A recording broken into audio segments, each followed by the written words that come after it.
பத்திரிகை ஊடக நண்பர்களுக்கு வணக்கம். நீங்கெல்லாம் இந்த படத்தை பார்த்து சிறப்பித்ததுக்கு முதல்ல என்னுடைய நன்றியை தெரிவிச்சுக்கிறேன்.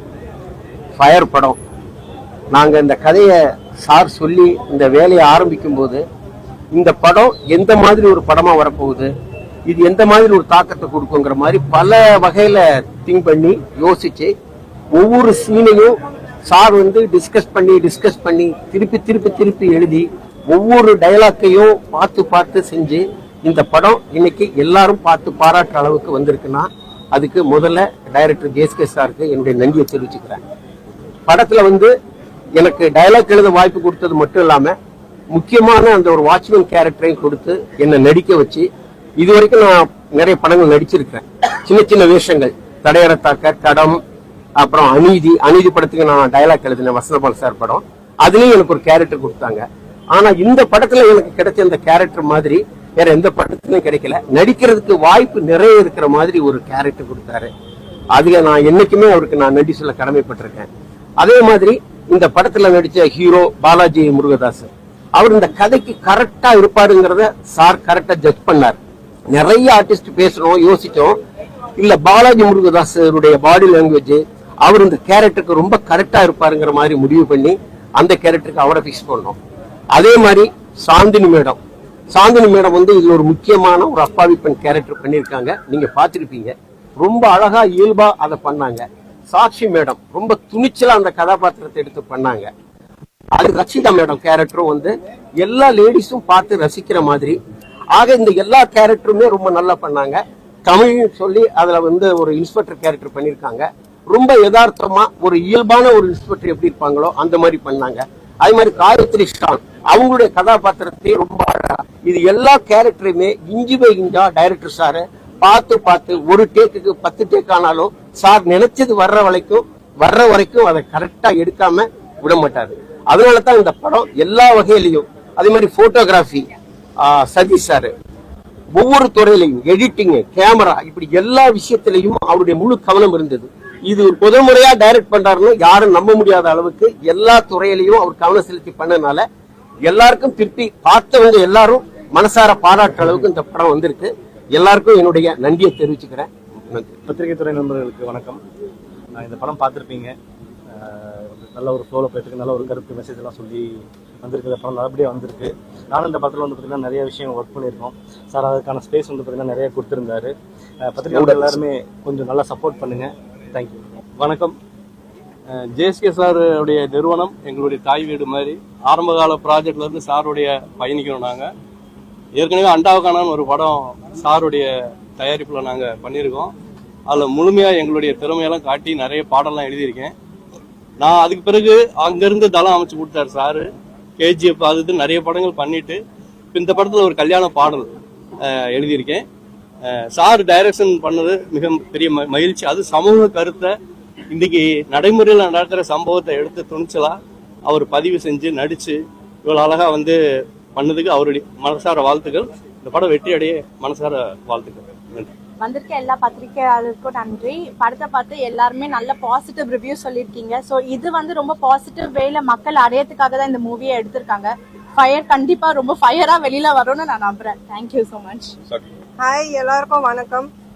ரொம்ப சந்தோஷமா இருக்கு தட் ஃபயர் படம் நீங்க பார்த்து அவ்வளோ பாசிட்டிவான ஒரு ரெஸ்பான்ஸ் கொடுத்துருக்கீங்க. So feeling overwhelmed and very happy. இந்த படம் first of all I would like to say thanks to JSK sir. ஏன்னா இது ஒரு ஹார்ட் ஹிட்டிங் ரியாலிட்டி வரதுக்கு ஒரு தனி கட்ஸ் வேணும். So thank you JSK sir for taking up this initiative. இந்த படத்துல நம்ம நிறைய விமன் சேஃப்டி பத்தி பேசியிருக்கோம். ஸோ தட் அவேர்னஸ் அண்ட் இந்த ஹார்ஷ் ரியாலிட்டி பத்தி பேசணும்னு ஒரு டிஸ்கஷன் கண்டிப்பா ஸ்டார்ட் ஆகணும்னு நினைச்சோம் நாங்க. பட் அது நடந்தது. ஸோ ஐ திங்க் அதுலேயே நம்ம படத்தோட சக்சஸ் வந்துடுச்சு. So very very happy. ஏன்னா இன்னைக்கு பெண்கள் சேஃப்டி பாயிண்ட் ஆஃப் வியூ பார்த்தோம்னா எத்தனை விஷயங்கள் டெய்லி பேசிஸ்ல பெண்கள் ஃபேஸ் பண்றாங்க. அண்ட் அதுல சில விஷயங்கள் நாங்கள் டச் பண்ணிருக்கோம். ஸோ இவ்வளோ ஒரு ஃபயரா வரும்போது, ஃபயரா ஒரு டிஸ்கஷன் நடக்கும் போது எனக்கு ரொம்ப சந்தோஷமா இருக்கு. ஸோ நீங்கள்லாம் கரெக்டான உங்களோட ரிவ்யூஸ் கொடுங்க. இந்த படம்க்கு தேவையான வெற்றி கண்டிப்பாக கொண்டு வரணும். அது உங்கள் கையில் தான் இருக்குது. So thank you so much. எல்லாருக்கும் வணக்கம். ஸோ இந்த படத்தில் ஒரு 2 பாட்டு பண்ணியிருக்கோம். ஒரு வெட்டிங் சாங் ஒன்று, ஒரு ரொமான்டிக் சாங் ஒன்று பண்ணியிருக்கோம். ஸோ ரெண்டுமே ரொம்ப நல்லா வந்திருக்கு. நீங்கள் தான் சாங்கை நல்லா ரீச் பண்ணி நிறைய வெட்டிங்ஸ்லாம் வரும்போது நிறைய பாடல்கள் நீங்கள் பார்த்துருப்பீங்க. அதே மாதிரி இந்த சாங்கும் ரீச் பண்ணணுன்னு நாங்கள் வேண்டிக்கிறோம். எல்லாருக்கும் வணக்கம். ரொம்ப சந்தோஷமா இருக்கு நீங்க வந்து எங்க படத்தை பார்த்து இவ்வளவு பாசிட்டிவ் ரிவ்யூஸ் கொடுத்துருக்கீங்க. இது ஃபர்ஸ்ட் ஸ்டெப்பான ஒரு சக்சஸா பாக்குறேன். அண்ட் ஜேஎஸ்கே சருக்கு ரொம்ப ரொம்ப நன்றி. ஒரு நல்ல கதாபாத்திரம் கொடுத்துருக்காரு எனக்கு. அண்ட் பெண்களுக்கான படம் நான் சொல்லியிருக்கேன், இது கண்டிப்பா பெண்கள் பார்க்க வேண்டிய படம். நல்ல படங்கள் எப்பவுமே நீங்க சப்போர்ட் பண்ணிருக்கீங்க, அந்த வகை இந்த படத்தை கண்டிப்பா சப்போர்ட் பண்ணுங்க. அண்ட் நிறைய பேர் கொண்டு போய் ரீச் பண்ணுங்க. ஸோ வெரி வெரி ஹாப்பி, அதான் சொல்லணும். ரொம்ப ரொம்ப தேங்க்யூ ஒரு நல்ல ரெஸ்பான்ஸ் கொடுத்ததுக்கு. And really hope to the best. Thank you sir. அனைவருக்கும் மாலை வணக்கம்.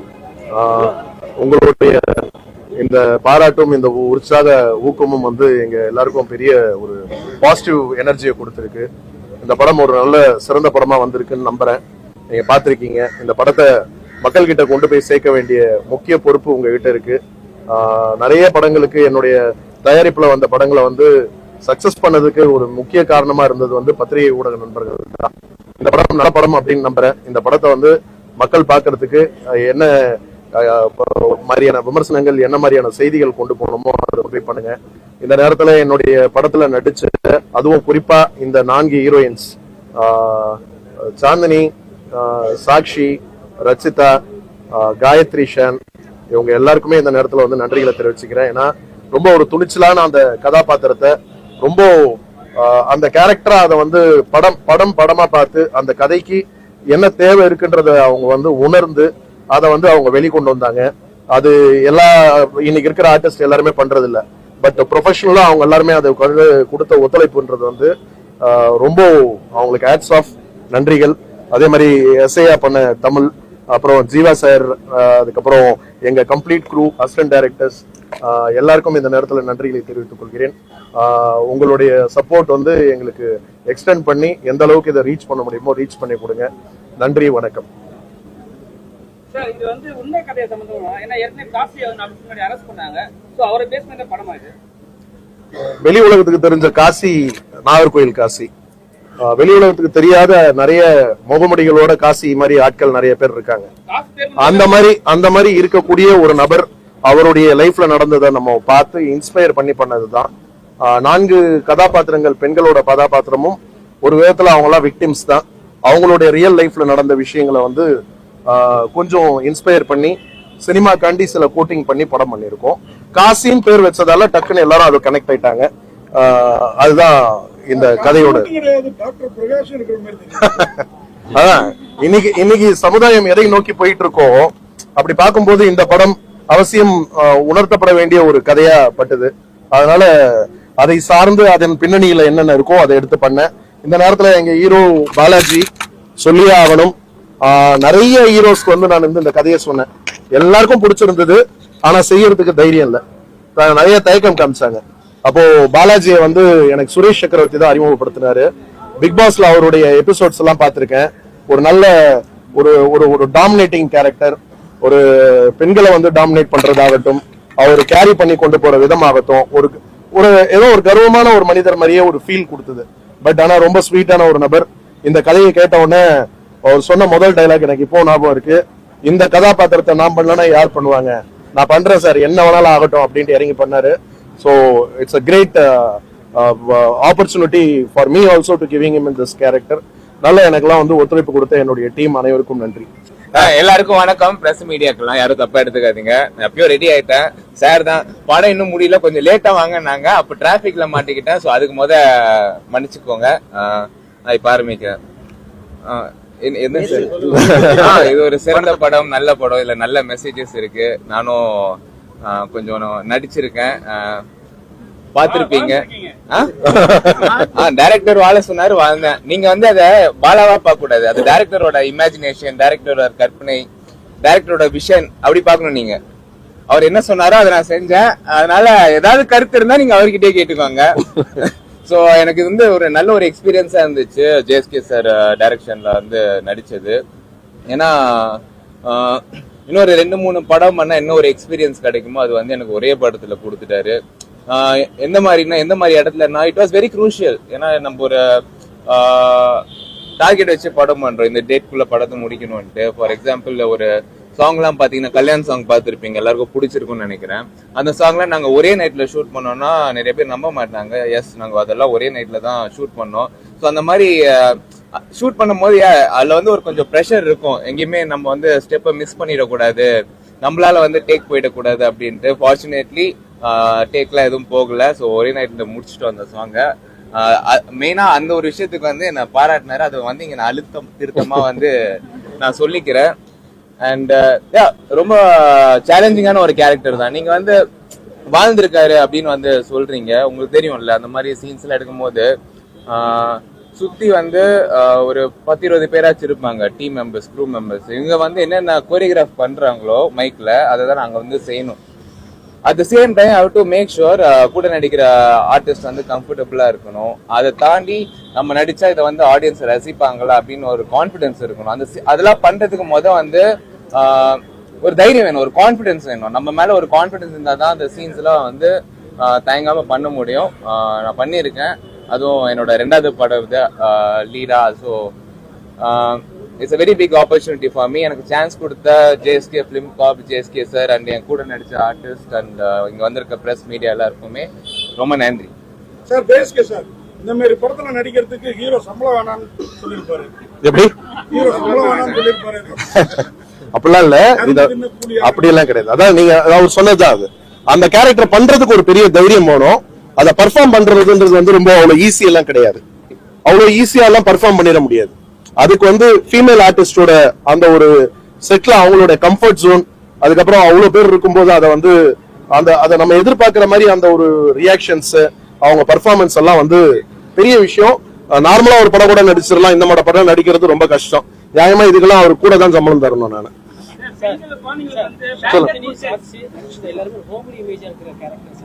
சரி, நீங்க கேரக்டரா பாருங்க. அவங்க வந்து இந்த படம் பார்க்கும்போது, இன்ஃபேக்ட் இந்த படத்துல முதல்ல கமிட் ஆனது வந்து சாக்ஷி தான்.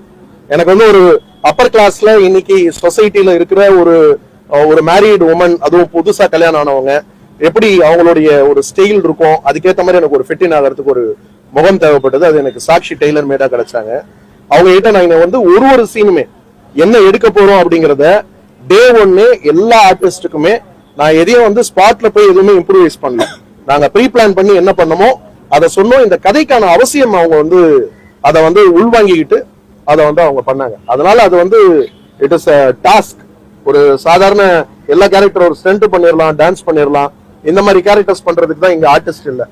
அது வந்து ஒரு நடிப்பா நம்ம பார்க்கணும், அவ்வளவுதான். அதை பண்ணதுக்கு அவங்களுக்கு இந்த நேரத்துல பல்வேறு பெண்ணோட பிரச்சனையை வந்து நீங்க ஒரு போலீஸ் ஆபீசரா இருக்கும்போது, சட்டமே உங்க கையில இருக்கும்போது, நீங்க மாறுவேடத்துல வந்து அவங்க கொலை பண்ணி அந்த மாதிரி ஒரு தீர்வு எப்படி அது சாத்தியமா? ஒரு அங்க நீங்க போலீஸ் ஆபீசரா பார்க்க கூடாது, அங்க ஒரு அப்பாவா தான் நீங்க பார்க்கணும்.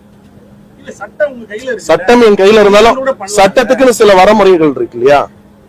சட்டத்துக்கு ஒரு லிமிடேஷன் தானே இருக்கு. சட்டத்தை என்ன வேணாலும் நம்ம வந்து நம்ம இஷ்டத்துக்கு மாத்திக்க முடியாது. எல்லாருக்கும் ஒரே சட்டம் தானே. ரெக்கார்டு இருக்கு, கரெக்ட். அதுல ஒரு விஷயம் இருக்கும், அந்த பொண்ணு, அதுதான் நான் சொல்றேன். இல்ல, இத பத்தி நம்ம டிஸ்கஸ் பண்ணலாம். பட் ஆனா இத வந்து மீடியால எதுவும் எழுத வேண்டாம். ஏன்னா படம் இல்ல நான் சொல்ல வந்தது நீங்க கேட்கல. நான் சொல்ல வந்தது நீங்க கேட்டுக்கோங்க. நீங்க கேளுங்க, நான் பதில் சொல்றேன். அதை இப்போ வந்து ரிலீஸ்க்கு முன்னாடி எழுத வேண்டாம்னு சொல்றேன், வேற ஒண்ணும் இல்ல. புரிஞ்சுதுங்களா? இந்த நேரத்துல இந்த படத்துக்கு காரணம் என்ன சார்? ஏன்னா இப்ப வந்து அண்ணா யூனிவர்சிட்டில வந்து ஒரு பெண் வந்து ஆயிட்டாங்க. அதுல வந்து யார் அந்த சார் கேட்டிருக்காங்க, யார் அந்த சார் சொல்றதுக்காக இந்த தடையா? அண்ணா யூனிவர்சிட்டி சம்பவம் இப்பதானங்க நடந்தது. இந்த படம் நாங்க 1.5 வருஷத்துக்கு முன்னாடியே ஆரம்பிச்சிட்டோம். ரிலீஸ் வந்து படம் முடிஞ்ச உடனே எப்படியும் ஒரு ரிலீஸ் டேட் தேவை. சோ அதுக்காக நாங்க பிளான் பண்ணி இந்த டேட் கொண்டு வரமே தவிர அண்ணா யூனிவர்சிட்டிக்கு சிச்சுவேஷனுக்காண்டி அதை வியாபாரத்துக்காண்டி நம்ம கொண்டு வந்து பண்ணல. சொல்லுங்க. அந்த மாதிரி பிரகாஷ், காசி, அதுக்கப்புறம் இன்னும் நிறைய பேர் இருக்காங்க. அந்த மாதிரியான ஆட்களோட பஞ்ச் ஆஃப் ஸ்டோரிஸ் தான் இது. அதுல இருந்து இருக்கிற ஒரு இன்ஸ்பிரேஷன் தான். இன்ஸ்பிரேஷன்ஸ் தான்.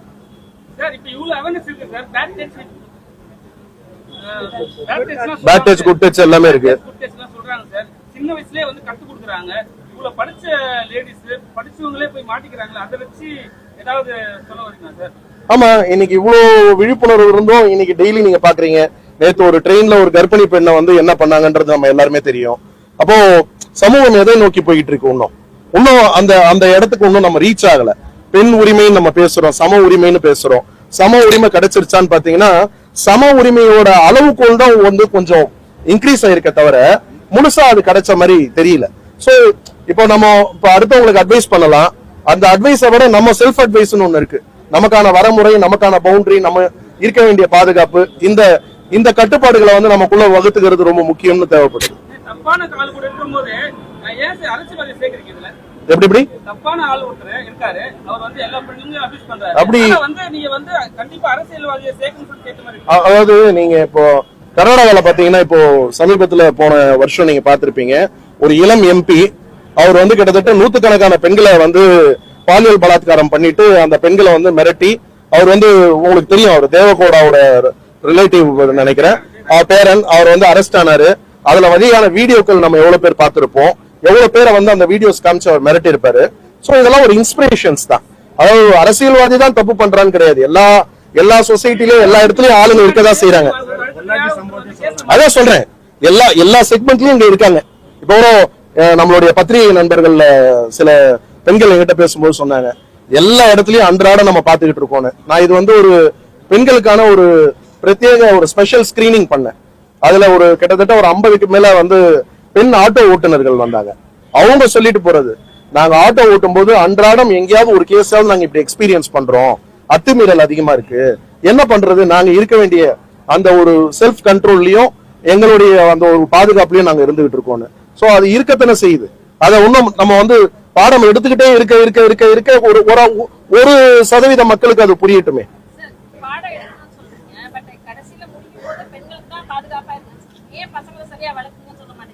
அதுதான் சொன்னேன், பெண் பிள்ளைகளை பெற்றோர்கள் வந்து இன்னைக்கு வந்து எவ்வளவு ஜாக்கிரதையா வளர்க்கணும்னு ஒரு விஷயத்த சொல்லும் போது எதிரில உட்கார்ந்து பாக்குறது வெறும் பெண்கள் மாத்திரம் பார்க்க போறது இல்ல, ஆண்களும் பார்க்க போறாங்க. அந்த ஆண்களுக்கும் குழந்தைகள் இருக்கும். இல்ல சொல்லணும்னு கிடையாதுங்க, அது ஒரு அண்டர்ஸ்டுட் நம்ம. ஆனா வந்து யாருக்கு ஸ்ட்ராங்கா சொல்லணும்னு ஒண்ணு இருக்கு. ஒரு அதுதான் நான் சொன்னேன், இந்த படம் பார்த்துட்டு வந்தா காசி மாதிரி இருக்கக்கூடிய ஆளுங்க யாராவது ஒருத்தருக்கு ஒரு சின்ன கில்ட் கிரியேட் ஆகும்ட்டு.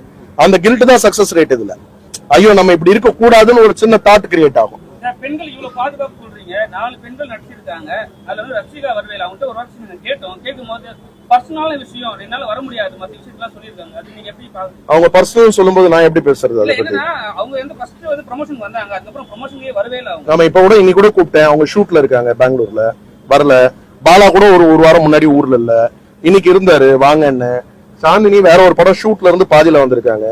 இவங்க சாட்சியம் அதே மாதிரிதான் இருக்கிறவங்க அட்ஜஸ்ட் பண்ணி வராங்க. அது பர்சனல் சொல்லும்போது நம்ம அதை ஒருத்தரை போய் நம்ம அது ஒரு அநாகரிகமா இருக்கும் நம்ம ஒருத்தரை விமர்சனம் பண்றது. பட் எங்களுக்கு வந்து ரொம்ப எங்களுக்கு முழு ஒத்துழைப்பு கொடுத்தது வந்து எங்க 4 ஹீரோயின்ஸும்.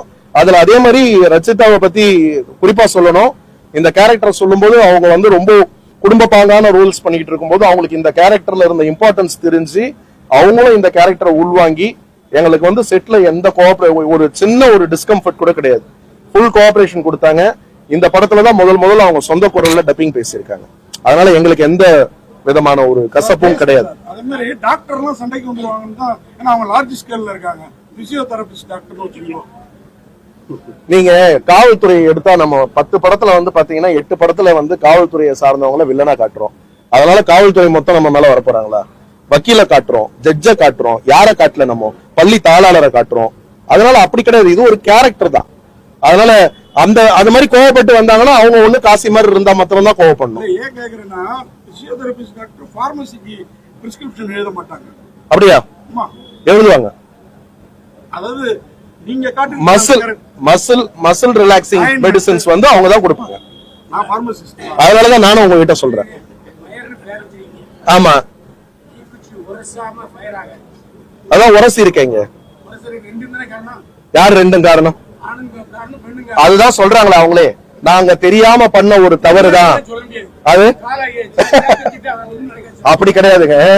அதாவது என்ன சொல்லலாம்னா, ஒருத்தங்க மேல ஒரு அன்பு காட்டும் போது தன்னை அறியாம வேற ஒரு கேரக்டர்ஸ் தான். யாரும் வந்து இவங்களுக்கு தெரியாது, காசியை நம்பும் போது என்ன நினைக்கிறாங்க, தனக்கான ஒரு வெளிச்சமா அவங்க பாக்குறாங்க. இல்ல ஒரு நிமிஷம், அது எப்படி இல்லன்னு நினைக்கிறீங்க? ஒரு நிமிஷம், நான் சொல்றேன் உங்களுக்கு. இல்ல நான் சொல்றேன் உங்களுக்கு. இப்ப நீங்க சாந்தினி எடுத்தீங்கன்னா அவங்களுக்கு வந்து ஒரு காதல் உருவாயிருக்கும். தன் முதல்ல வந்து ஒரு வேலைக்கு வந்த இடத்துல தனக்கு கிடைச்ச முதலாளி அவ்வளவு அந்யோன்யமா பழகி ஒரு குடும்பத்துல ஒருத்தரா இருக்காரு. அவர் மேல ஒரு காதல் தான் அவங்களுக்கு ஏற்படுது. டயலாக் வச்சிருக்கீங்க, நீ கோஆபரேட் பண்ணாதான் நான் செய்ய முடியும் அந்த டயலாக் பேசுறேன். எப்படி அது வந்து கோஆபரேட் செஞ்சானான்றது அவங்களோட ட்ரீட்மெண்ட்டுக்கு. அவங்களுக்கு பெயின் இருக்குன்னு சொல்றாங்கல்ல, அந்த பெயின் வந்து கை தூக்கும் போதே நம்மளே ட்ரீட்மெண்ட்டுக்கு போகும்போது சில நேரம் டாக்டர்ஸ்க்கு கோஆபரேட் பண்ண மாட்டோம். கோஆபரேட் பண்ணா மாத்திரம் தான் அவங்க பண்ண முடியும். நீங்க இப்படி அர்த்தம் எடுத்துக்கிட்டீங்கன்னா அப்படி, இந்த பக்கம் எடுத்துக்கிட்டீங்கன்னா இந்த பக்கம். சொல்லுங்க சீன் பியூட்டியே வந்து அந்த ரேப் கேसेस எதுவுமே எது கேட்கல. ரேப் கேसेस இல்லையா, ரேப் கேसेस எதுவுமே சக்சஸ் ஆகுது இல்ல, ரேப் அண்ட் மர்டர் தான் சக்சஸ் ஆயிருக்கு. அதனால தான் இது வந்து ரேப் அதிகமாயிட்டு இருக்கு.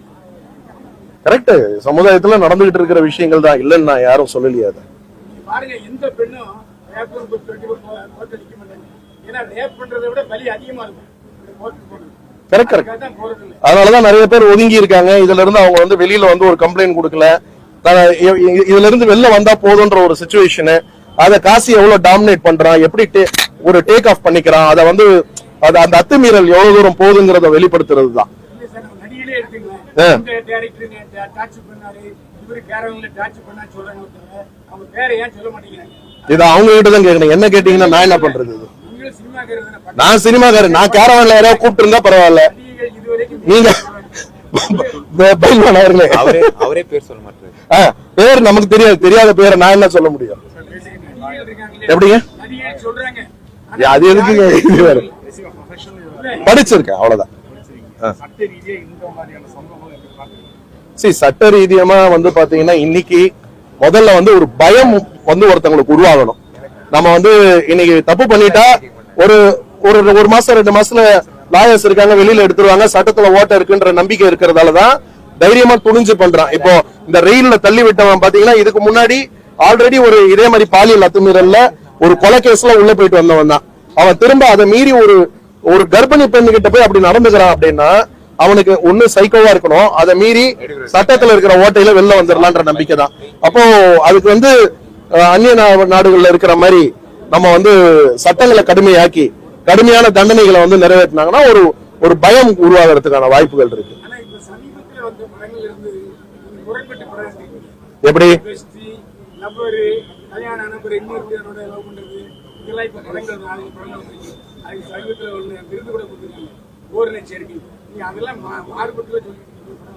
நான் என்ன சொல்லிருக்கேன்னு நினைக்கிறீங்க?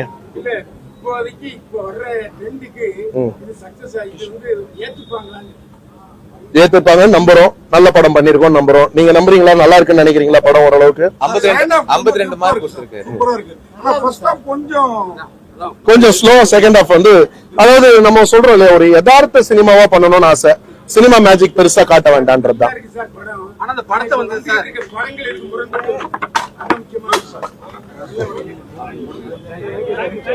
சரிங்களா? தேங்க்யூ. படத்தை நீ கவர்ச்சி கண்ணோட்டத்திலேயே படம் விளம்பரப்படுத்தும் போது நம்ம ஒரு கவர்ச்சி படம் மாதிரியே கொண்டு வரீங்களா? ஏன் நல்ல படம் அப்படி கிடையாது. இதுல வந்து த்ரில்லர் கண்டென்ட்டான கிளிப்ஸும் வெளியே வரும், அந்த போஸ்டர்ஸும் வரும். இதுல இந்த மாதிரி விஷயங்களும் இருக்குன்றதையும் நம்ம சொல்றோம். அவ்வளவுதான். படம் பார்த்தப்பறம் தெரியுது. பட் நீ படத்துக்கு முன்னாடி கொடுத்தீங்கன்னா இது அவ்வளவு கவர்ச்சி படம் மாதிரி ரொம்ப நாளைக்கு நான் ரொம்ப அறிவுரை சொன்னா யாரும் என்ன திரும்பி கூட பார்க்க மாட்டீங்க. இதுதான் காமிச்சா. இப்ப யாரோ நண்பர் சொன்னாரு, ஃபர்ஸ்ட் ஹாஃப் ஃபுல்லா வெயிட் பண்ணிருந்தேன், செகண்ட் ஹாஃப்ல தான் ஃபயர் இருக்கான்னு கேட்டாங்க. அப்ப ஃபர்ஸ்ட் ஹாஃப் கார்த்தி இல்லன்னு ஒதுக்கிட்டாப்ல. சார் அதே மாதிரி வாழையில நடிச்ச அளவுக்கு ஜேஎஸ்கே அவரை பார்க்க முடியல. டைரக்ஷன் போடவும் சேர்ந்து சுமந்ததுனாலயா இருக்கலாம். மத்தவங்க எல்லாம் பண்ண அளவுக்கு நீங்க பண்ண நல்லா பண்ணிருக்கீங்க. மத்த ஒரு ஹீரோ அவங்களுக்கு கதாபாத்திரம் முக்கியமா இருக்கு. ஒரு 150ல இருந்து 200 தியேட்டர்ஸ் அடிக்காம ஒர்க் பண்ண நீங்க ஒரு ஆள் தான் சார். இன்ஃபிட்டர் வந்து அப்படியே நம்ம தமிழ் ஃபீல்ட்லயே அடிக்கவே வேண்டாம் பார்த்து ஒரே ஆள் தான். அதான் மர்டர் பண்ணிட்டாரு. ஒரு 150 to 200 ஸ்கிரீன்ஸ் பிளான். ஆமா. வேர்ல்டு வைடு வந்து இது கர்நாடகா ரிலீஸ் ஆகுது, கேரளா அடுத்த வாரம் ரிலீஸ் ஆகுது. இந்த வாரம் நிறைய படங்கள் அங்க இருக்கிறதால ஒரு வாரம் கழிச்சு ரிலீஸ் பண்றோம். பேன் இந்தியாவா மொழி மாற்றங்கள் செய்யப்படுறது. நன்றிங்க. நன்றி.